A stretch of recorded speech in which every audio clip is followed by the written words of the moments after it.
I used to work the graveyard shift at a Dunkin Donuts. For those of you who aren't familiar with Dunkin Donuts, it's a chain that primarily sells coffee, breakfast items, and of course, donuts. About a month ago, our location was selected to become a 24-hour store. Unlike many other establishments that only maintain a 24-hour drive-through window, our store was fully open 24/7. It was quite an experience to see the different types of customers who would come in during these late hours. We had the usual hipsters and goths who seemed to have nothing better to do at 3 a.m. than to sit in a coffee shop, drinking 1 cup of coffee for an hour. Occasionally, there were overworked businessmen and interns who were trying desperately to finish their last-minute presentations. However, a couple of weeks ago, I encountered a new type of customer who was very difficult to describe. Have you ever met someone who makes you nervous for some unknown reason? Well, around 3 a.m., a man walked in wearing a large overcoat with the collar pulled up and a black beanie on his head.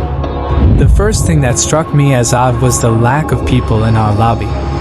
Normally, at this time, we would have the goths huddled in the corner, cursing the system or something. But on this occasion, the entire store was empty, aside from this man, myself, and my manager who was in the back, probably sleeping or doing something else. When this person walked in, I initially thought he must be a homeless man trying to escape the cold and possibly seeking a hot cup of coffee. But then I saw his face. He was somewhat gaunt but cleanly shaven. His eyes had dark circles around them, as if he were tired, but he seemed quite energized. As he walked up to the counter, I realized how tall he was. He was as tall as Kobe Bryant. I asked him what he would like to order, but he just stared straight ahead as if he were zoning out. I repeated my question a bit louder. He only said one word: coffee. The man then leaned down, looked me in the eye, and asked if I was alone. I told him I wasn't, that my manager was in the back room. He then pulled out a few crumpled dollar bills, handed them to me, and walked out the door without taking his coffee.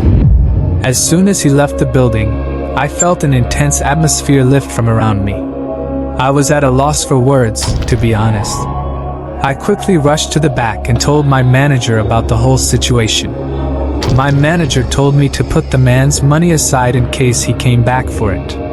The next night, everything was back to normal. The usual customers sat in their respective seats, sipping their coffee, while I kept myself busy mopping the floor. I couldn't help but think about the interaction I had the previous night. That's when I happened to look out our front window and saw him again. He was standing across the street under a streetlight, just staring at me. I turned to see if my manager was behind the counter, and when I looked back, he was gone. At that point, I was starting to feel very unnerved. My last night working there was the worst by far and also the reason I quit. I arrived at work and relieved the people working before me. Then, I received a call from my manager, telling me that he had a family emergency and would be a few hours late. I was upset, but there wasn't much I could do, so I just said, "All right." After 3 uneventful hours of cleaning the same racks over and over again to keep my mind off things, I glanced out the window once more. What I saw made my blood turn to ice.